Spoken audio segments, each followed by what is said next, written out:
two stories remain as unbeatens collide for the title. Could it get any more dramatic? Jim Harbaugh and the Wolverines are looking to finish the mission, while Michael Penix Jr. and the Huskies hope to write their perfect ending. The final chapter, and the stakes couldn't be higher. A new playoff champion will be crowned. The College Football Playoff National Championship. Number 1 Michigan versus number 2 Washington. Monday at 7:30 Eastern on ESPN. Hey there. Did you know Kroger always gives you savings and rewards on top of our lower than low prices? And when you download the Kroger app, you'll enjoy over $500 in savings every week with digital coupons. And don't forget fuel points to help you save up to $1 per gallon at the pump. Want to save even more? With a Boost membership, you'll get double fuel points and free delivery. So shop and save big at Kroger today. Kroger, fresh for everyone. Savings may vary by state. Restrictions apply. See site for details. Tired of ads barging into your favorite news podcasts? Good news. Ad-free listening on Amazon Music is included with your Prime membership. Just head to amazon.com/ad-free news podcasts to catch up on the latest episodes without the ads. Enjoy thousands of Acast shows ad-free for Prime subscribers. Some shows may have ads. The Two-Footed Podcast is brought to you by EPLindex.com and our presenting sponsor, Liberty Shield. Liberty Shield is a VPN provider. A virtual privacy network allows you to go online, change your location, access things you're geo-blocked from, while keeping your data safe. So, as an example, if you are a UK expat and want access to BBC iPlayer to watch Match of the Day or ITV Hub or all four, but you get that message that says this content is not available in your location, a Liberty Shield VPN gets you around that block, allows you to watch whatever you want on those services while also keeping your data safe. And it goes further than that. It allows you to open up Netflix's entire library by just changing your IP address. Liberty Shield is the number 1 rated VPN provider on Trustpilot with 5-star ratings across the board. So go to libertyshield.com right now, use the code EPL25 and get either the hardware package or the software package. The hardware package is a router that you plug into your existing router, and any item you want to change the IP address on, be it your phone or your television, you connect that to the new Liberty Shield router. All other items can remain connected to your existing router. There's also a software package, which is instantly downloadable to your device, and you can get using straight away. Again, libertyshield.com, EPL25 for 25% off at checkout. We're also brought to you by Home of Hopcroft, a giftware and homeware company located in Scotland but shipping worldwide. Check out homeofhopcroft.co.uk and do check out the EPL Index and Anfield Index shops, which you'll find on Etsy. Use the codes EPL10 or RED10 for 10% off at checkout. And lastly, do remember to check out A Tad Predictable, hosted by Tyne-Wear. That podcast is on this feed before every Premier League match week. And then the EPL Roundtable, hosted by Kevin DeVries, on its own EPL Roundtable feed. So just search EPL Roundtable in your podcast device. And that's out after every match week. Now, on with the show.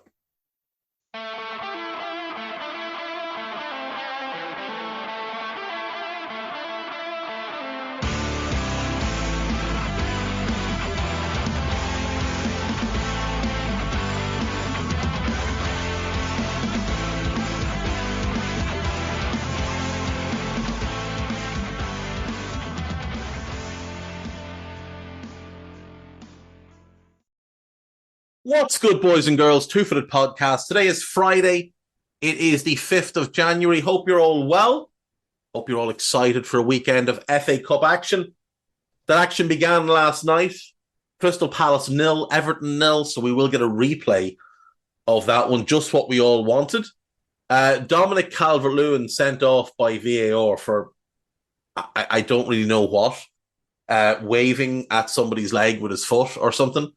Very, very soft. I assume the appeal that Everton have launched will be successful and the ban will be overturned. It was a very, very soft, very, very soft. Loads of games to get to. We'll get to them with Guy after the break. We'll run through the news. Starting off with Tajan Buchanan has joined Inter Milan and become the first Canadian to play in Serie A. So congrats to him and good luck with the move. Mikel Arteta has denied that Arsenal have made a complaint to the PGMOL about the rough treatment of Bukayo Saka. He said that they have daily communication with the PGMOL. I'm not sure anyone else does. Saka has won 43 fouls for Arsenal this season, with only Jordan Ayew and Bruno Guimaraes winning more. A total of 7 yellow cards have been shown to opponents for fouling Saka. Now, here's the thing. Just because Raheem Sterling has drawn 14 yellow cards on 31 fouls, that doesn't mean Saka has been wrongly treated. It means not all fouls are yellow cards. And Saka goes down very, very easily. And referees are aware of that. So they give him free kicks, but they don't book players because not every foul is a yellow card. Eddie Howe says he hopes Newcastle's FA Cup game against Sunderland can be season-changing. He very much needs it to be. Mikel Antonio has come out and said that David Moyes' negative style of play is helping West Ham win cups. Well, you've won one cup. He has won one cup in 20-odd years of management. At the end of the day, it's getting us results and it's winning us cups. You won one cup. You won the Europa Conference League. Look at the teams that were in that competition last year. If you hadn't have won it, it would have been a significant failure. He really annoys me, Mikel Antonio. Thomas Frank obviously came out this week and said that it would take an unbelievable offer for Brentford to sell Ivan Toney. And now Antonio, once again, who just can't stop talking, has come out and said that he believes that to Arsenal, Ivan Toney is worth 100 million. I mean, what is 100 million now? Like, I love Ivan Toney. I've been a fan for years, since he was at Peterborough. But he's not worth 100 million. He's also had his say on Gabriel Jesus and a bunch of other things, and he just needs to go away. Eric Ten Hag said he's had a very positive chat with Jim Ratcliffe, so good for him. Pep Guardiola said Rodri and Erling Haaland are doubtful for the game against Huddersfield. City have lost every game Rodri hasn't played this season, so that's not ideal. Thilo Carrere has left West Ham to join Monaco on loan, so good luck to him with that. And Ilkay Gundogan scored a last-gasp penalty as Barcelona came from behind to beat Las Palmas 2-1. So congrats to them. They currently sit third in La Liga, 7 points behind Girona and Real Madrid. I think that's basically it. Oh, Ange Postecoglou made a journalist look very, very foolish as well. The journalist asked, do you dream of lifting trophies? And Ange pointed out that he has won trophies and can just look at the pictures. What the journalist needed to ask is, do you dream of winning trophies with Spurs? Very simple.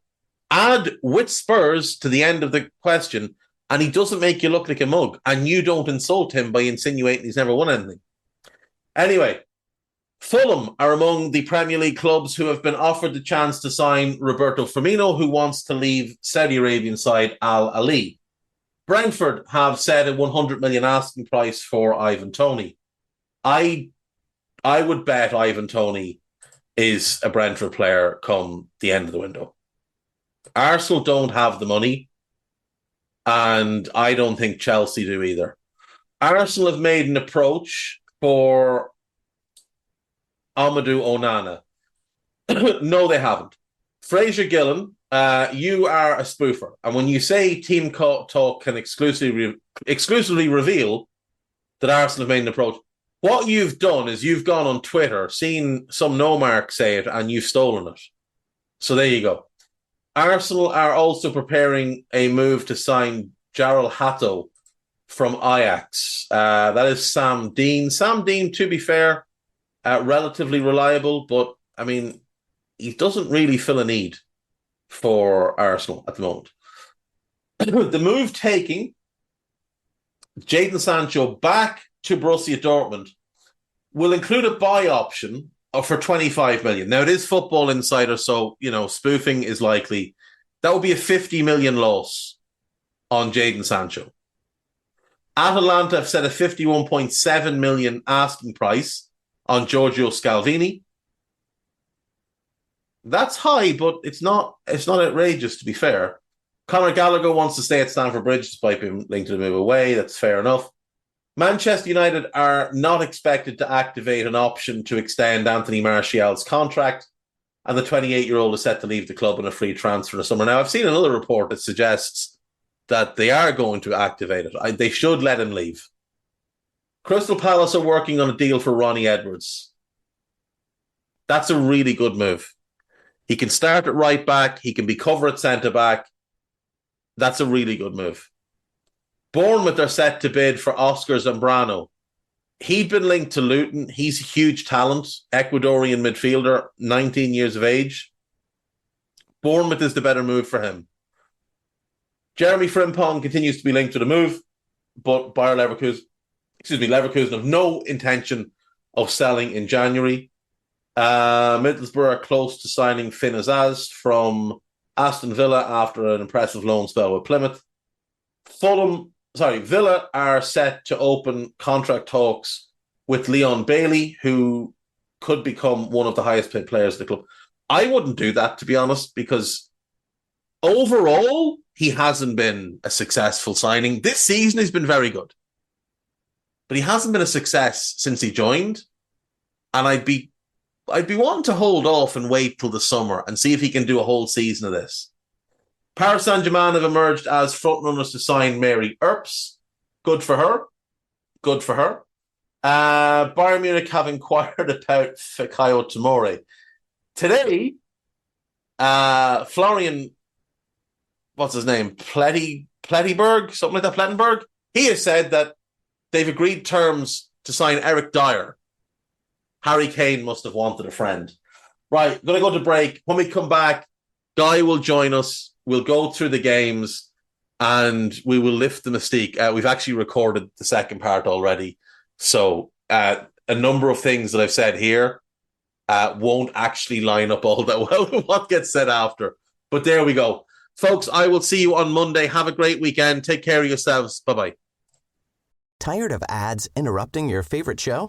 Good news. Ad-free listening on Amazon Music is included with your Prime membership. Download the Amazon Music app or visit amazon.com/ad-free sports. That's amazon.com/ad-free sports to catch up on the latest episodes without the ads. Enjoy thousands of Acast shows ad-free for Prime members. Some shows may have ads.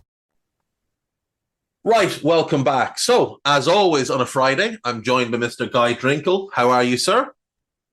Chilly. It's very chilly. Up in Iceland it is, yeah? Yeah. Update on the Mask United thing that I mentioned like 2 weeks ago. Unfortunately, they can't carry on the rest of their season because of lack of money, but they are surviving as a football club and re-entering the pyramid lower down. So it's half good news. It is half good news. At least there's that. At least there is a future for the club. Obviously, it's a shame that they've had to just kind of walk away from this season. But as I said at the time, like, these clubs are so vital to the community that there needs to be a bigger effort from all involved, from the very top of the football pyramid all the way down, to help these clubs survive.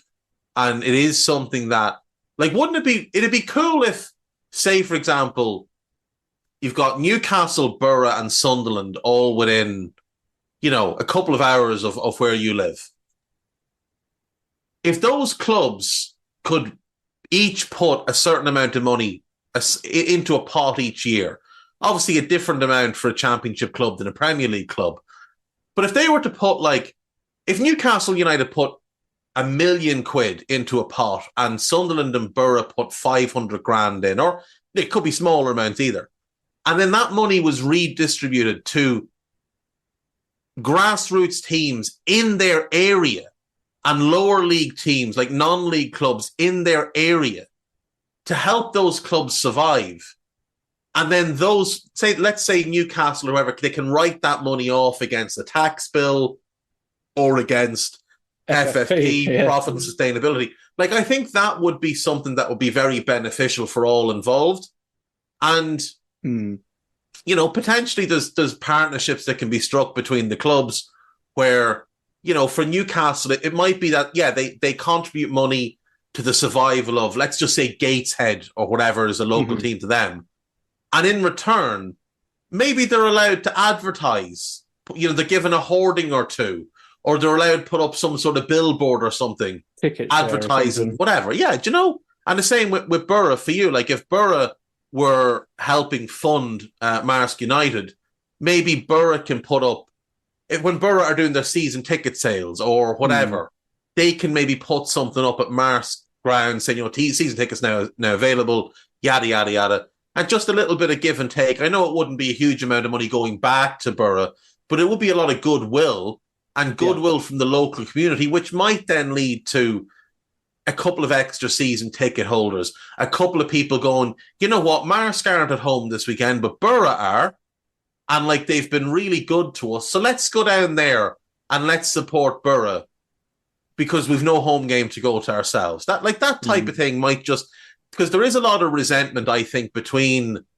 the lower leagues and the non-leagues and the big clubs, because obviously some of it is based in bitterness and jealousy, but some of it is also like, well, Project Big give us a helping hand. That Project Big Picture was seemingly somewhat going to fix this, wasn't it? I mean, Project Big Picture and the original Super League plans were both going to aim at helping these type of clubs, and they got shut down. So when the likes of Everton and whoever want to complain about the greedy six, it's actually the other clubs that are greedier because they're the ones that don't want to be sending their money down through the pyramid.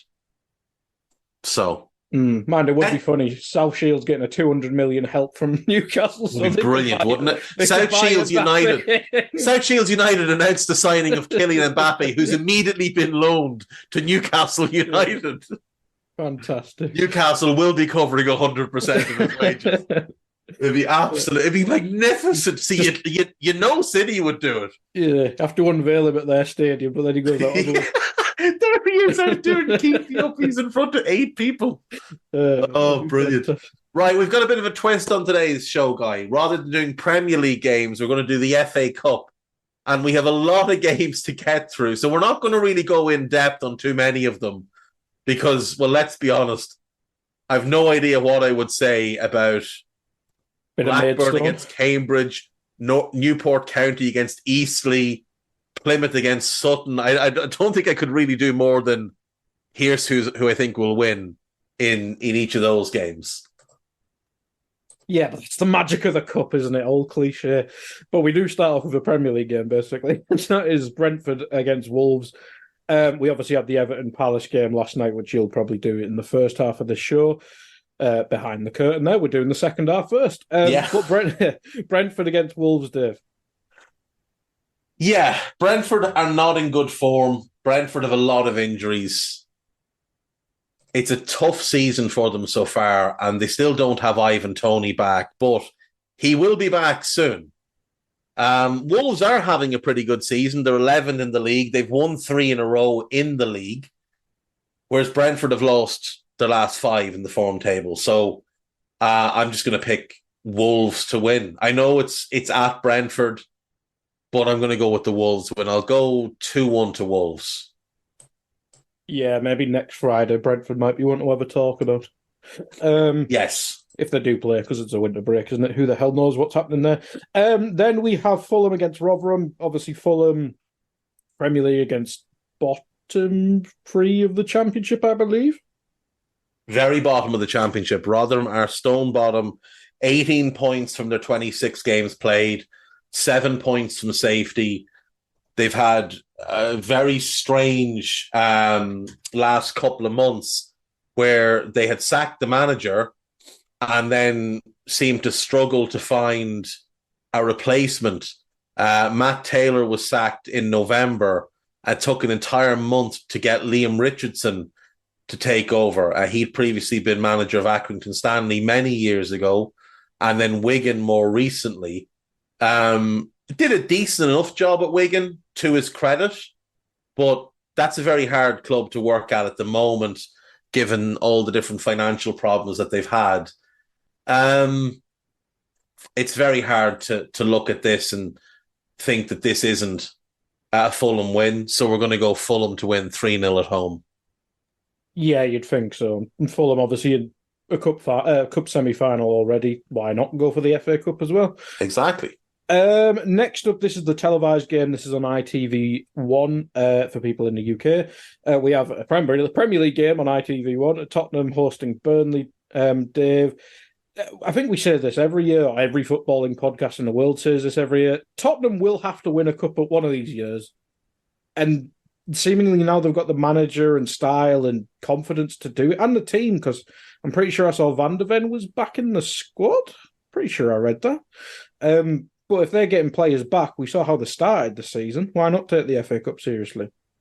Yeah, and the FA Cup is sort of going to be their saving grace this year, because if you look at where they are in the league at the moment, obviously they're fifth, they're a point behind Arsenal. I'm convinced they'd be top four if not for the injuries and suspensions. But they're now losing. Basuma's gone to AFCON. Heung-min Son has gone to the Asian Cup, and Papa Matar Sarr is also gone to AFCON. To be fair, Basuma was banned for 4 games anyway. He was, to be fair, for a second. So it worked out for him. So it did work out all right. But they're still without Perisic for the season.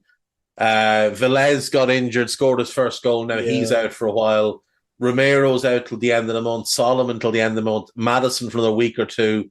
Sessegnon for the week or two. But you're right. Dyer to Bayern Munich. Eric Dyer to Bayern Munich. That's that's the whole first half of the show. Yeah, I don't even know where to go with that. But Mickey Van de Ven is back in training. So Anja said he's not sure if he's available for tonight, but he is back. Yeah, and that's massive for them.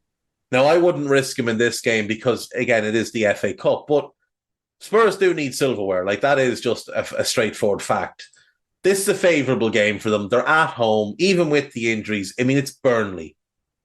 They've got 11 points in the Premier League. They've won 3 games. They're fairly hopeless. We'll go with Spurs to win. We'll go 3-1. Yep, I'd probably say something similar. Moving on to Saturday then. These are all 12:30s, apart from the televised one, which I will point out. We have AFC Wimbledon hosting Ipswich Town, Dave. Probably not too important for Ipswich, because I'm sure they'll want to try and see off Leeds in the promotion race, because I'm guessing Leicester is good as promoted now, but yeah. Bigger fish to fry for Ipswich, but they can still get through, obviously.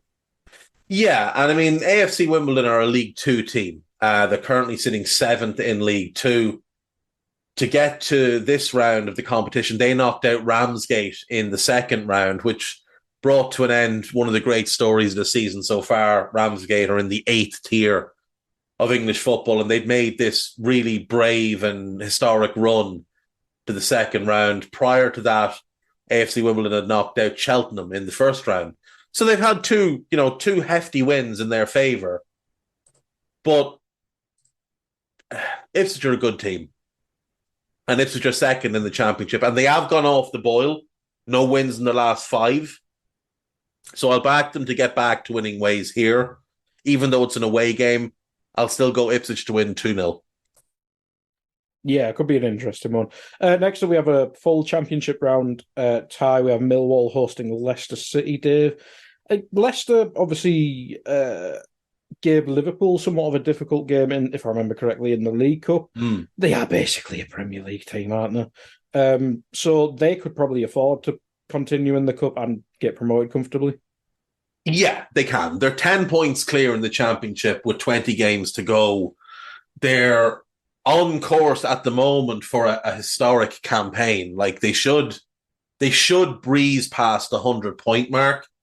And generally speaking, if you hit 100 points in the championship, you're a really good team. Yeah. Now that doesn't always translate to coming up and doing well. We've seen Norwich and Burnley in that come up and not do well.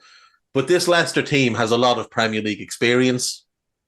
They play a very interesting brand of football. Another one of the Guardiola disciples in Enzo Maresca.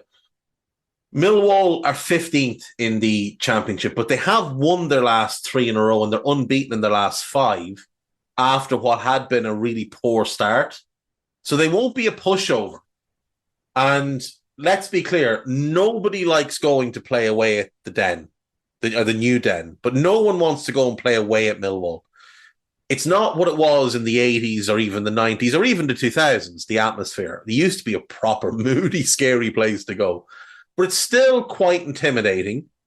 It's still a good home crowd, and they still get right up for it, and they will get up for a cup game. But I still think Leicester will have too much. They've only lost 3 times in the championship this season. So I'm going to back Leicester to win. I don't think it will be easy, but I will back them to win. I'll go 2-1. Yeah. It's a tough one to predict, isn't it? Next up, we have Coventry City hosting Oxford United. Dave, anything of note there? Coventry are a bit of a disappointment this season. They're currently sitting 8th in the championship. They have turned things around a little bit. Undefeated in their last 5, 3 wins in that time. But I had them marked down as a potential, automatic contender this year. But they're well off that pace. They're 18 points behind Ipswich. Oxford currently sitting in 5th in League One. So again, going quite well. Maybe a strong bet for a promotion through the playoffs. They beat Grimsby in the second round. They beat them at home 2-0. And in the first round, they beat Maidenhead, non-league Maidenhead 2-0. So they've earned their way here. I still think Coventry will beat them, though. It's in Coventry, and I think that home advantage is going to tell. So we'll go 2-0 to Coventry.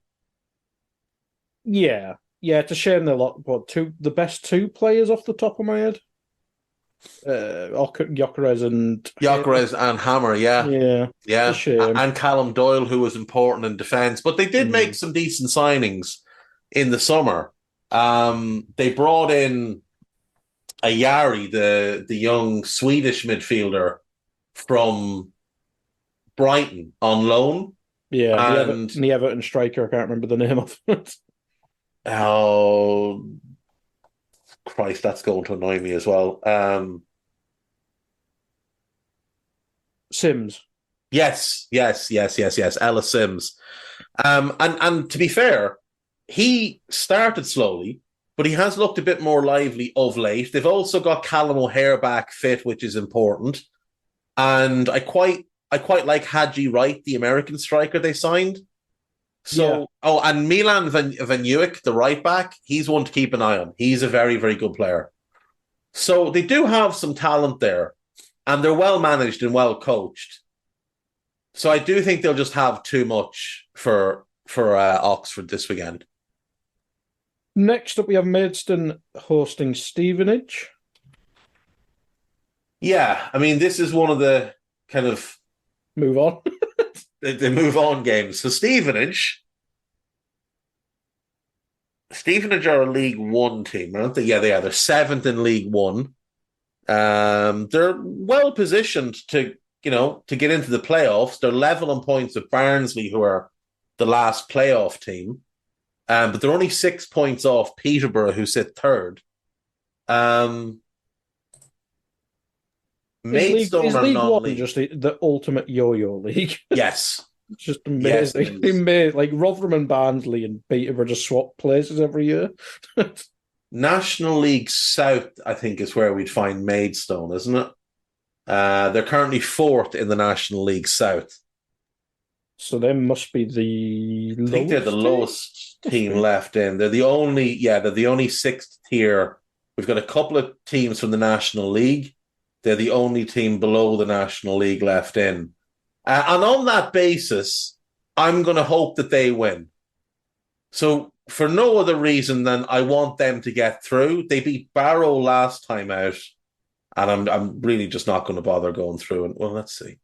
Who did they beat in the first one? The first round. I can't find it. Oh, they beat Chesham United. Mighty Chesham. I'm going to back Maidstone to win. 1-0 to Maidstone United, and let's hope that they get through. Yeah, everyone likes a. Well, who was it? Marine when Tottenham went there and just celebrating like Mbappe. Oh, and the whole world wanted Marine to win that. Yeah, absolutely. Especially after he did that celebration. Deary me. Anyway, on to the televised early kickoff on Saturday. This is 12:45.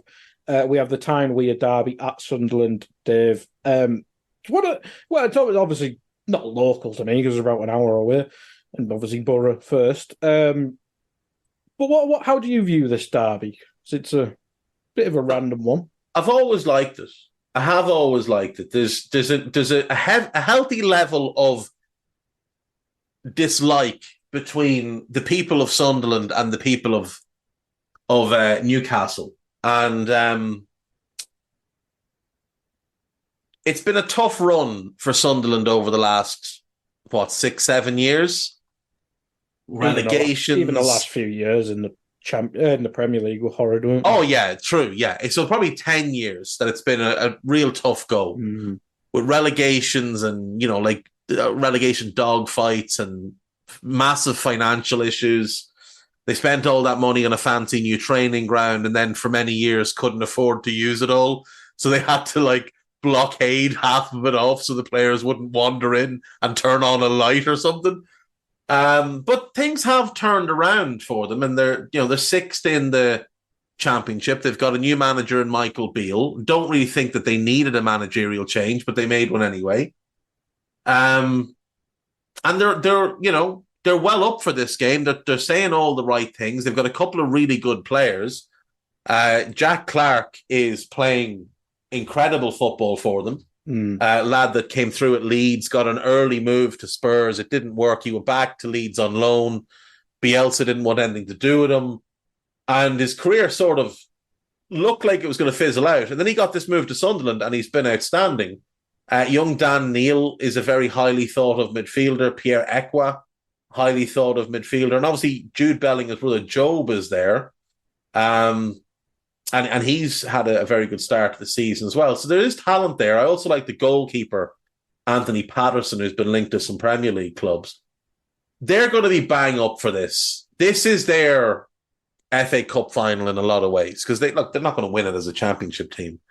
But if they could knock out the Toon, first of all, it could be a big confidence boost for them in their push for promotion. But more importantly, local bragging rights. Now, I know there's a bit of a distance between Newcastle and Sunderland, but there's real bragging rights to be had here. And I think that would matter to the fans who've been through the ringer over the last few years quite a lot. Newcastle fans have lorded it over them that they got the Saudi money and yada, yada, yada.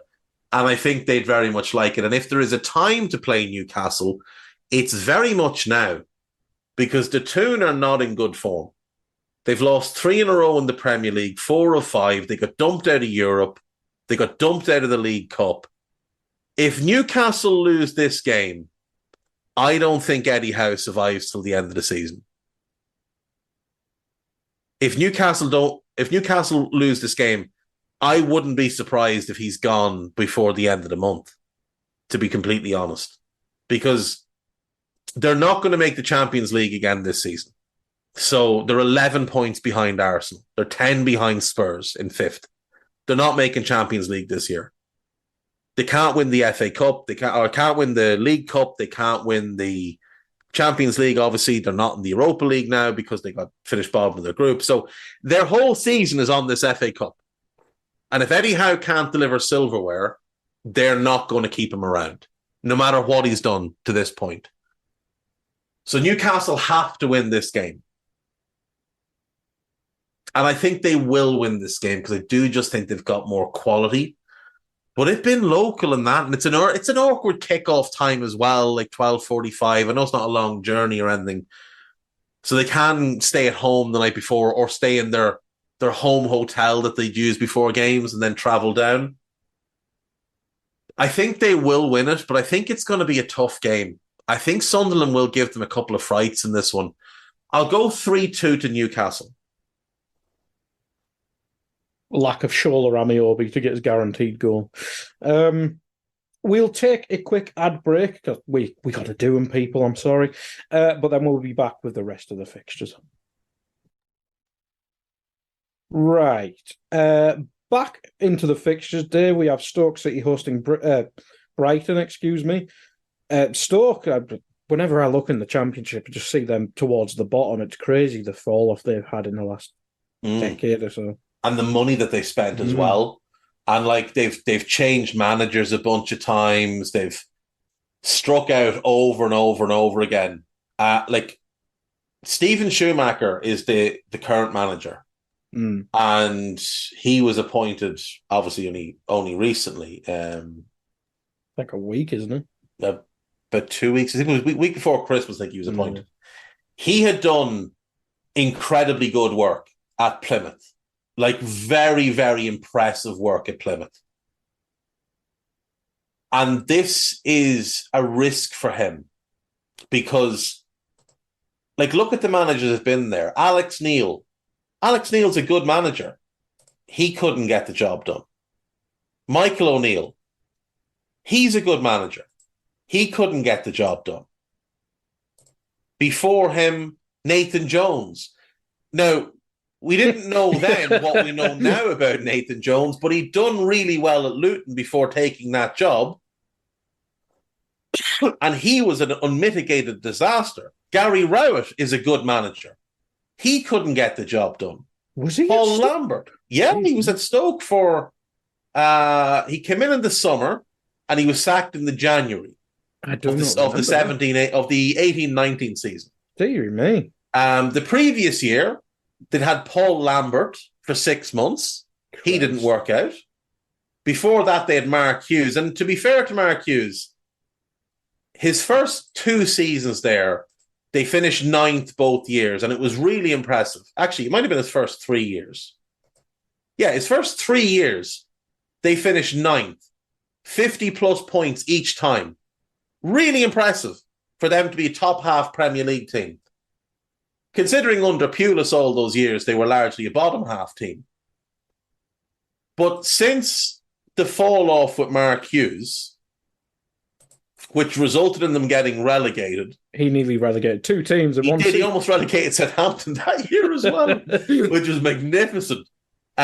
It's literally just been one stream of managers after, like Paul Lambert, 6 months out the door. Gary Rowett, 6 months out the door. Nathan Jones got 11 months, but like 3 of them were the summer, out the door. Michael O'Neill, I think he got 2.5 seasons. Yeah, he basically got 2.5 seasons. So he did get a good go at it, but you look at where they're finishing since getting relegated. Like, as you said, it's just, you look at them in the bottom half of the Championship and you just think, how is this happening? Like, they were always a solid mid-table Premier League club. They spent Premier League money. They go down. 18-19 is the first season in the Championship. 16th. The next season, 15th. 14th. 14th. 16th. And now they're sitting in 18th. And they're on to another manager. Now, like I say, this guy did really good work at Plymouth. But others have done really good work elsewhere and gone to Stoke and found that it's a bit more difficult for whatever reason. And it's not like there's a bunch of bad players there. there is some talent in the squad. There isn't, it must be said, any kind of massive standout, that guy could go and play in the Premier League tomorrow type of players. I don't think anyway. But like, you've got a couple of decent goalkeepers, you've got a decent enough group of defenders, a solid group of midfielders. You could definitely use help in attack. But it's a big job. It's an absolutely massive job because that's a big club. Like Stoke is a big club. Well, that's a big stadium. I don't remember a promoted team having such an impact in the Premier League. I know they weren't the biggest in terms, but the long throws from Delap, the snidiness with like Wenger and stuff. No one wanted to play them. Yeah, it was horrendous. That's the thing. Like when you were looking at normally, let's say you're a team challenging for the top 4, which is where we were at the time. We weren't a title contender when Stoke were in the Premier League. Other than that last year. No, actually, because we finished 4th that last year, they were in the Premier League. So through the Rodgers and Klopp era, and even before that with Kenny, we were hoping to be a European contender. But you'd always look at the schedule, you'd be like, oh, Man City away, Chelsea away, United away, Arsenal, Spurs. Like, they were games you were like, we could lose them because they are as good or better than us. Now, we knew we were better than Stoke, but you still we were like, oh, Stoke away? The Britannia, Jesus. Go to the Britannia where the wind sweeps in and just lifts the ball up. Could be autumn, winter, spring. It was always Didn't matter. There was 4 seasons in every game there. But even worse when they'd come to Anfield, because then they had a proper excuse to park the bus. Yeah. And they were always horrible to play against. Teams moving advertising hoardings further forward so you couldn't do the floor. That was brilliant. That was one of my favourite things that happened in the Premier League, was teams changing where their advertising hoardings. They stopped putting towels around the side so he sewed one onto the inside of his shirt. They wouldn't put ball boys in the corners so that the ball wouldn't come back to me. Have to go on for themselves. Remember the West Brom keeper putting the ball out for a corner instead of a throw-in? Brilliant. Absolutely brilliant. What a team. What a gang of lads. To stay in the championship, I hated it so much. Tony Pulis. What a man. What a man. Who are they playing again? Brighton. Oh, right. Yeah. So this is the thing, right? The Stoke that we think of are obviously not the Stoke of now. They do actually play a decent enough brand of football now, and certainly under Schumacher, I think they'll play a decent enough brand of football. But like Alex Neil, Michael O'Neill, those guys all play a good brand of football. But like the polar opposite to that is Brighton, who came up, had this wonderful way of finding super talented young players, whereas Stoke would sign grocks off the scrap heap and repurpose them into whatever Tony Pulis needed them. You're a 6'5" right winger now. I don't care that you were a centre back. You're a right winger now, and we're going to launch crosses from the left, and you get in at the back post. Brighton are the polar opposite in every single way. They're progressive. They've got this manager that everybody likes. They play this wonderful style of football. The way they recruit and develop players is kind of the model of what a club should be. And I really want Stoke to beat them this weekend just because it's Stoke. And no matter what, I'll always have a soft spot for them because of how horrible they used to be. And because Jonathan Ross used to do a TV show, and it was a panel show, and he was one captain and Rory McGrath was the other. I can't remember what it was called. Oh, but the presenter guy was from Stoke, and he used to get dog's abuse from Jonathan Ross about being from Stoke. Jonathan Ross, Rory McGrath. What was the name of this show?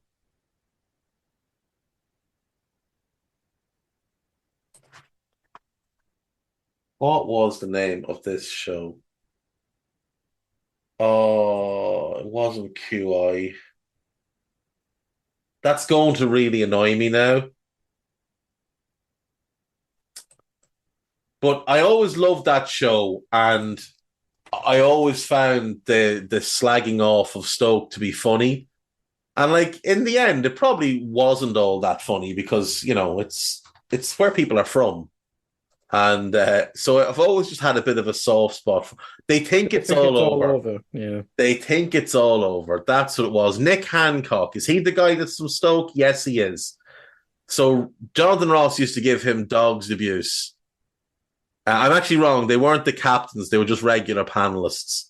Rory McGrath and Jonathan Ross. David Gower and Gary Lineker were the captains originally. And then it got a bit crap when Phil Tuffle and David Seaman were on it. But yeah, so I always liked that show. That was my first introduction to anything to do with Stoke, was having it slagged off. And then just the fact that they came up, they were unapologetic about how they played. And the key to all of this, Guy, you might remember this. So cast your mind back to the early 2000s. You were only a young fella. And Liverpool had a rotund Scottish gentleman playing in midfield for them by the name of Charlie Adam. And on the 31st of August, deadline day, 2012, news breaks that Stoke City have signed Charlie Adam for £4 million. And they go to Stoke's training ground, and there's about 20 Stoke fans behind the Sky reporter. And they start singing, "We sign who we want, we sign who we want. We're Stoke City, we sign who we want." And I thought to myself, you've just signed Charlie Adams. I'm not sure it's worthy of a song. So for those lads, I feel the pity. I feel the desire to back them. We're going to go with a Stoke 2-1 win here. Fantastic. Man, imagine De Zerbi against Pulis would have been something amazing. Anyway, that's another tangent for another day. Norwich hosting Bristol Rovers, Dave. Again, almost surprising seeing Norwich 13th. Usually they're in playoff contention, but I think is David Wagner still the manager there? It just seems to have not worked. Well, it's not worked for him since he left Huddersfield, but yeah, if he is still the manager. He is still the manager. He is indeed. No, it has not worked. It's not been a good season for Norwich. 13th in the Championship. 1 win in their last 5. Bristol Rovers are 10th in League One. And I'm going to pick Bristol Rovers to win here. Though I do think Norwich will win, I'm picking Bristol Rovers to win in an upset, 2-1, purely because they recently sacked Joey Barton, and I think they deserve some congratulations and some success for that. So let's go Bristol Rovers. Good stuff. Next up, we have Southampton hosting Walsall. Walsall don't have a profile on the FA website. So you sorted out, FA. That's not good. What do you make of this one? Walsall are 11th in League Two. Saints are 3rd in the Championship and playing very well. They've won 4 of their last 5. And are unbeaten in that 5. They had a slow start to the season, but they finally found their groove. They're closing the gap rapidly on Ipswich. What was a significant gap a few weeks ago is now 3 points and the same goal difference. Ooh. I'm going to go Southampton to win here. They're obviously at home, did the better team, and they're in form. So I'll go Southampton to win 3-1. Yeah, sounds about right. Next up, Watford against Chesterfield. Probably another one of those Championship giants. Looks like they've bounced back a little bit, but they are sat in 10th at the minute. Yeah, another one that's just been underwhelming this season. Some really talented players there. I do think if you've got nothing else to do, Watford are always a decent enough watch because there are just a few players at that club that I think people should just keep an eye on, because they are primed for bigger things. And the couple I'd point out, Matthias Martins, young winger, Brazilian, in on loan from Udinese, who are obviously owned by the same people. He's very, very exciting, and I think he's one that a big club is going to come in for. Ishmael Kone, the Canadian international midfielder, I really, really like him, and I wouldn't be surprised if a Premier League club comes in and snaps him up. He's a bit of a do-everything, all-action type of midfielder. And then Yasser Asprilla is probably my favourite of them. A Colombian attacking midfielder, very, very inventive player, good athlete as well. So, yeah, those three, I think, are well worth giving Watford a watch for. And this weekend, I mean, Chesterfield are National League, so they are top of the National League, to be fair, and 7 points clear, but it's still a fair gulf from the Championship to the National League. So I'm going to go Watford to win at home. I'll go 3-1. Yeah, should be interesting. Couple interesting players, as you mentioned. Blackburn hosting Cambridge United. Again, another sleeping giant, really. Former Premier League champion and currently the sleeping giant. Yeah, they're sitting 17th in the Championship, and they're a weird team, and they have been a weird team since the beginning of last season because for whatever reason, John Dole Thomason hates draws, absolutely hates them. This season they've won 10 games, but they've only drawn 2. So they've lost 14. So they're sitting 17th. If you look at last season, they ended up finishing in 7th, 20 wins, 17 defeats, 9 draws. But they went ages last season without a draw. Like, I think their first 25 games or something, they went without a draw. It was something bizarre. Was it 1 draw in that time? Let me just pull up quickly their season. Moral of the story, stop sacking Tony Mowbray.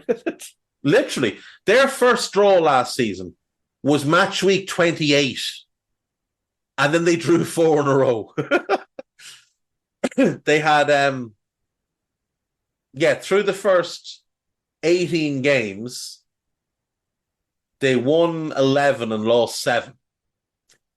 Then they won 3 and lost 6 of the next 9. So, they're just one of those kind of crazy teams. Then they drew 4 in a row. Then they won 4 in a row. Then they lost 3 or 4. Then they drew another 4 in a row. They ended up with 9 draws on the season, but like I said, didn't get one in the first 27 weeks of the season. They're just an odd team. There's one really interesting player in Adam Wharton, who I think is worth keeping an eye on. He's been linked to a couple of Premier League clubs, most notably Spurs. So he's one to keep an eye on. I do like Harry Pickering, the left back, as well. But Wharton is the player to keep an eye on, Adam Wharton. Andrew Moran's in there on loan from Brighton as well. I like him. So with that said, and with Cambridge currently sitting 18th in the League One table, we'll go for the Blackburn win, 2-1. Next up, we have Gillingham hosting Sheffield United, Dave. I mean, Gillingham are 10th in League Two. If Sheffield United can't win this, they might as well pack up and just, do a mask and say, look, we'll come back in next season at a lower level. The last time they were in the Premier League, when they had that horrendous start and took 1 point from the first, whatever it was, 9 games or something, they had a good cup run that year under the same manager that's now back. So I think they might do the same. So I'm just going to back them to win. They're a Premier League side. You should go to Gillingham and win. And Chris Wilder, I think, will put some priority on this FA Cup. So we'll go Sheffield United to win 2-1 away from home. Yeah, and then next we have QPR hosting Bournemouth. QPR are one of the clubs I always keep an eye on because, as you know, I'm a nostalgia merchant. And I've always had a soft spot for QPR. I love Loftus Road. It's a great little stadium to go and watch a game. And they've always got 1 or 2 interesting players. But this is a mess of a season for them. They're 23rd in the Championship. Bournemouth are in great form in the Premier League. One of the most informed teams. Now, they did lose to Spurs, but they outplayed them for a chunk of that game. But 4 wins, I think it was 5 out of 6 wins before that. And didn't finish the Luton game, obviously. And didn't finish the Luton game. So they still have a game in hand. If they win that game in hand, they're back level on points with Chelsea and Wolves. So you'd have to back them to win. I want QPR to win because I want QPR to do well, but I'll back Bournemouth to win. We'll go 2-0. Plymouth hosting Sutton. Plymouth obviously just lost their manager, who made the decision to go to Stoke, and funnily enough, Stoke are below Plymouth in the Championship table. Plymouth have adapted well to the division. Lost a star player as well. Who did they lose? Finn Azaz going to Borough. Oh, he's right. He's a really talented player.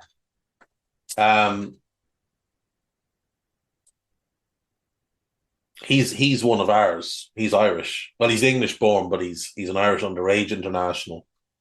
What Borough are paying? What, $2.5 million for him? Yeah, I think so. So that's a pretty big commitment. I was a little bit surprised that because he was on loan, obviously at Plymouth from Villa. I was a little bit surprised that Villa did Plymouth dirty like this. Like they recalled him on the loan and then sold him rather than just let him see out the season. But I suppose the money that Borough offered obviously is significant enough. So I hope he does really well at Borough. I really do. I think he's got the potential to be a really good player for Ireland in time. That's a tough blow, though. Losing your manager and one of your best players is a tough blow. They should still beat Sutton, though. Sutton are second from bottom in League Two. So we'll go Plymouth to win 3-1. Shout out to Forest Green, by the way, currently sitting bottom of the League Two table. So having gotten promoted under Rob Edwards, but sacking him because he dared talk to Watford and then appointing a plethora of inept managers, including Big Dunk, and then they had a female manager as a caretaker during the summer, and then just decided not to even give her an opportunity to earn the job, and they appointed another manager, and now they're bottom of, having been relegated from League One, they're bottom of League Two and heading for non-league. So congrats to them on all of that. You know, hope all the veganism is working out well for you. Don't forget, Troy Deeney's the manager now. That's right. I had completely forgotten that Troy Deeney was the head coach. He went in as player coach, and then obviously David Horseman was sacked. Well, mutual consent. After 7 wins from 29 games. And I wouldn't mind. He was like, when he was at Southampton, he was really highly regarded as a coach. And this was meant to be his big chance. And look, there's a lot to like about Forest Green. You know, the sustainability, the outlook they have. But what an absolute mess this has been. Ian, so since they sacked Rob Edwards, they've had Ian Birchnell, who's now a coach at Wolves, Duncan Ferguson, who's, to be fair to him, actually doing quite well while he was doing well. I haven't checked in a while. David Horseman and now Troy Deeney. I can't see this going any way other than disastrously. How is Big Dunk doing? Let's stop for our brief Big Dunk check-in. 5 wins! 5 wins from 14 games. That rises his career record, Guy, to 37 games, 7 wins, 11 draws, and 19 defeats. 18.92% win rate for the career, up from 8%, which is what he had at the end of last season. So congrats to Big Dunk on all of that. Anyway, back to the FA Cup. Forest Green are going to lose. They're just going to lose here because they're just not. They're not even playing, Dave. So no, what about Sutton? Sutton was who we were talking about. You just brought in shade and Forest Green for no reason. They're not even in the FA Cup anymore. They were bounced. Who knocked them out, I wonder? FA Cup lost to Blackpool 3-0. Well done. Sutton was who we were talking about. Sutton are going to lose to Plymouth. We're going to back the Plymouth win. Next up, we have Newport against Eastleigh. Newport also in League Two, 18th. So, should be safe. Eastleigh are a National League team, and they currently sit 11th in the National League. This might not be one to watch. I don't really care who wins. I'm going to say 1-0 to Newport County because they're at home. Next up, we have Hull hosting Rooney-less Birmingham City. Yeah, the Wayne Rooney experience, that talk about torpedoing your own season with a bad appointment. Hull have been good of late. They're 7th in the Championship. They have lost 3 of the last 5, but prior to that, they were doing quite well. Tyler Morton's red card was overturned, so at least he's able to play. The Brum, no wins in 5, 3 defeats in that 5, and sitting 20th. I think I'm going to back Hull. I think we'll go Hull to win 2-0. Yeah, I think we'll go Hull to win 2-0. No manager yet for Birmingham. They're looking at Tony Mowbray, who I think would be a good appointment. Just stabilise that club, Jesus. They're one of the clubs I feel really sorry for the fan base because they've had such a rough time over the last 10 or 12 years with relegations and scraps and finances and uncertainty and bad owners and bad managers and bad players. And to make matters worse, their biggest rivals are absolutely thriving. So that's got to be horrible for them. You finally get new owners and then they sack the manager doing well. Do you know what I mean? And the thing is, you get new owners and you're going to be really excited by them because there's a couple of big name people involved, like Tom Brady in that. And then all of a sudden, you appoint Wayne Rooney and you know that these people are idiots. So I'm just going to back Hull to win because Hull are at home. We'll go 2-0. Sheffield Wednesday hosting Cardiff. Sheffield Wednesday against Cardiff. Again, Championship versus Championship. Cardiff are 9th. They're inconsistent. 11 wins, 11 defeats. Sheffield Wednesday started the season disastrously. Obviously, there was the pantomime with Darren Moore and all that went on there. But they have won 3 of their last 5 and they're slowly dragging themselves out of the relegation zone. They're still in it, but, one more win could lift them out of it. It's at Hillsborough, so we'll go with Sheffield Wednesday to win. We'll go 2-1. Next up, we have that was 5:30 as well. This is the televised 5:30 on the Beeb. We have Borough hosting Villa, Dave. Yeah, Borough have been a bit disappointing this season. After how well they did under Carrick last year, I thought they'd be a strong promotion contender. Now, they can still, obviously, they're only 4 points outside the playoffs. They have lost 12 times this year. Michael Carrick also doesn't like draws very much, only 3 of them on the season. They beat Leicester and lose to Rotherham. That's their season so far. That's the thing. That's just them in a nutshell, do you know? They go away to Huddersfield and win and then lose at home to Coventry. They beat Leicester, they lose to Rotherham. They beat West Brom, they lose to Hull. Villa are too good right now. I think Villa are too good. So I'm just going to back Villa to win. Even though they're not great and they're not as good away, I still back them to win. 3-1 Villa. On to Sunday, then, all 2:00 kickoffs till I say otherwise. Luton Bolton. Bolton are another one of the clubs you have to feel sorry for, but they are second in League One, and the season is going well, and they've won 4 in a row. But Luton are a Premier League team, and they're at home, and they've been decent at home this season, even if the results haven't always gone their way. We're going to go Luton to win 2-0. We will do another quick ad break because we went on tangents, and then we will be back with the remaining fixtures. And we are back, and we have Shrewsbury Town hosting Wrexham, which is on, I believe, S4C. I imagine that's the Welsh channel. I have no idea where you watch that, but if you are interested, you probably know where that is. Wrexham, obviously, everyone knows their story, etc. Dave, what do you make of this game? I'm actually tempted to watch this one. We used to draw Shrewsbury all the time in the Cups. They're 13th in League One. They did recently win a game after a bunch of straight defeats.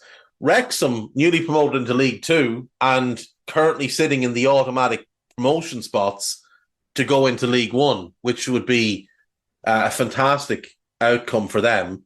Obviously, they get a lot of attention because of the owners.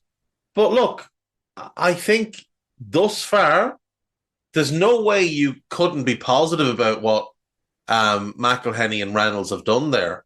Everything they've done for the football club and for the local community has been pretty positive. So I'm going to back Wrexham to win this one. I know it's away, but still, I think they go and they get a giant killing. We'll go 2-1 to Wrexham. West Ham hosting Bristol City. So I was talking to someone recently, and we've come to the conclusion that Bristol City are the biggest club to not play in the Premier League. Never play in the Premier League.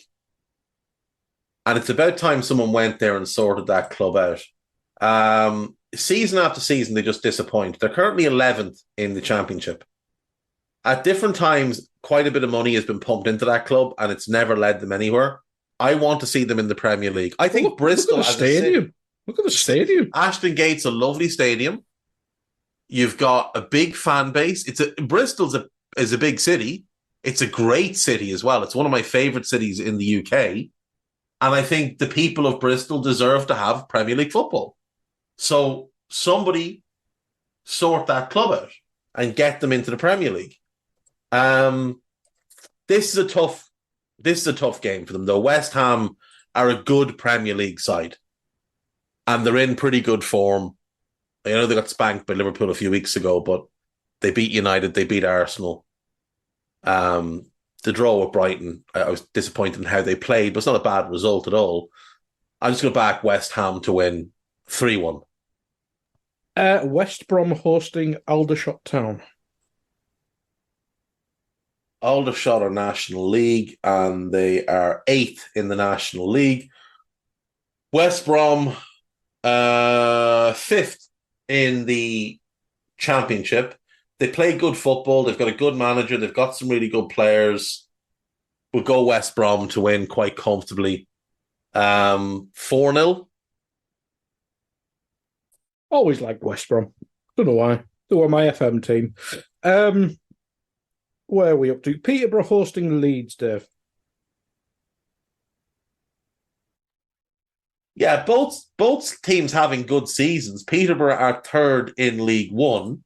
Leeds are 4th in the Championship. I've actually watched a lot of Leeds this season because of Archie Gray, and Crescencio Somerville has now been linked to Liverpool. I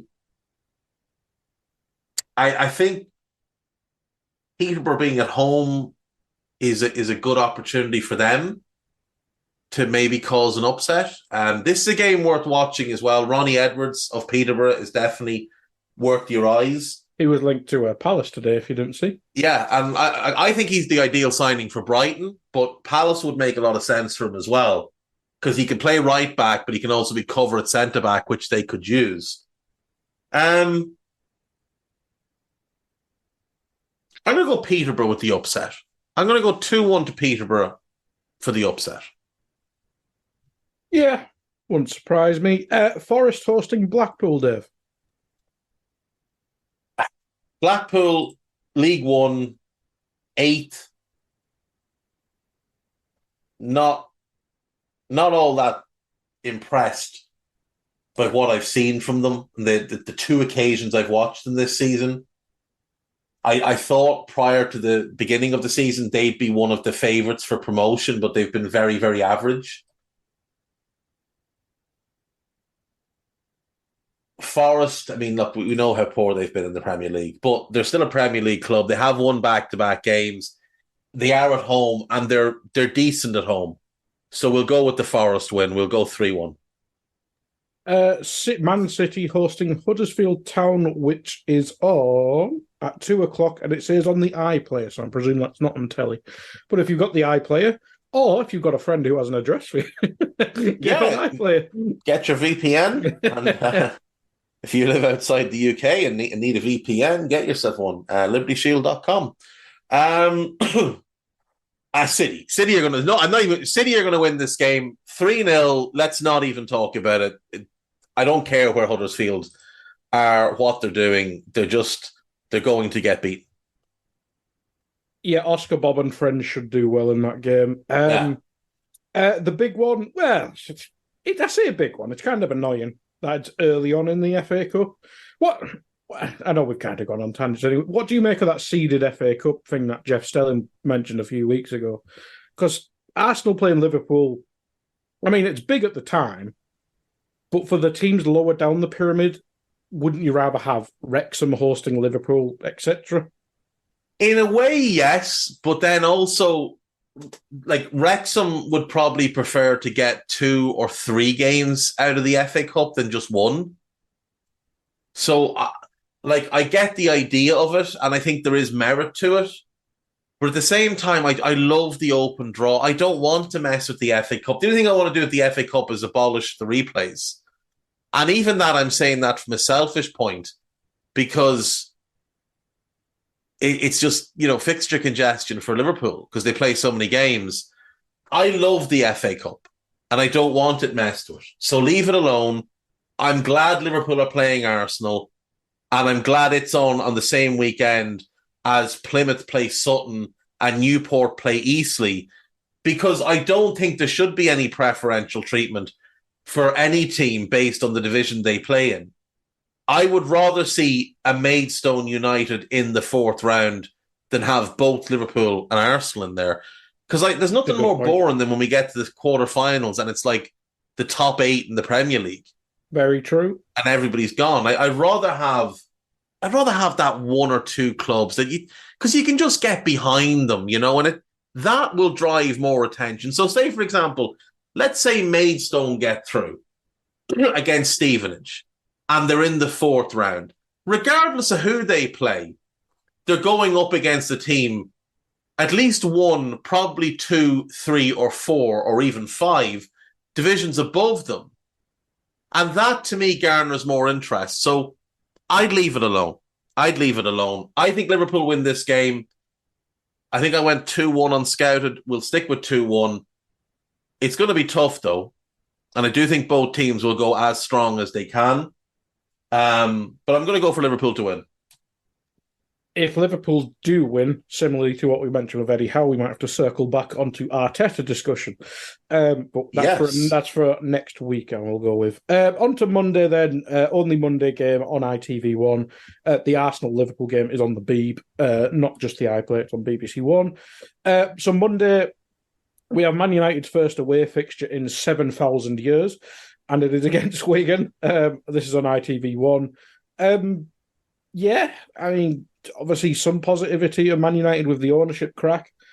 But Man United should still win that. But if Wigan do win, Eric Ten Hag, again, manager discussion, but if he goes out to Wigan, good Lord.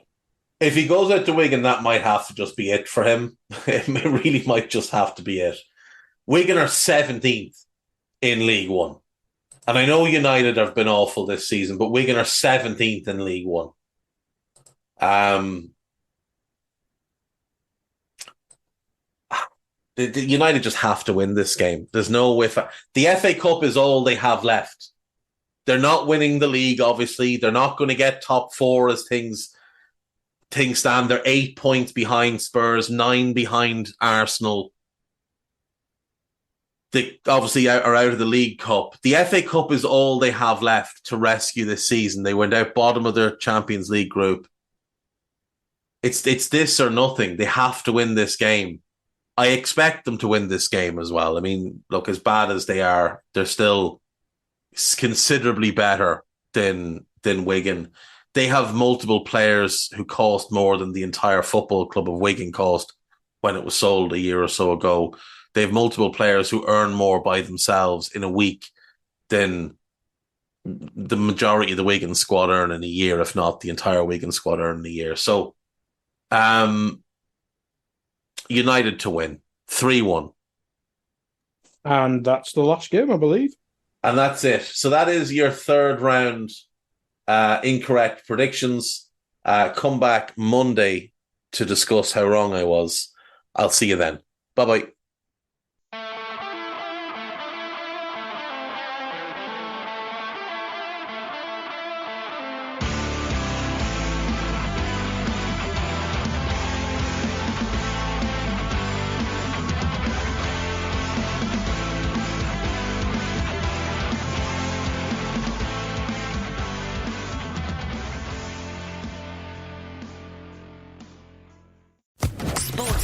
Podcast Network. Tired of ads interrupting your gripping investigations? Good news. Ad-free listening on Amazon Music is included with your Prime membership. Ads shouldn't be the scariest thing about true crime. Just head to amazon.com/ad-free true crime to catch up on the latest episodes without the ads. Enjoy thousands of Acast shows ad-free for Prime subscribers. Some shows may have ads.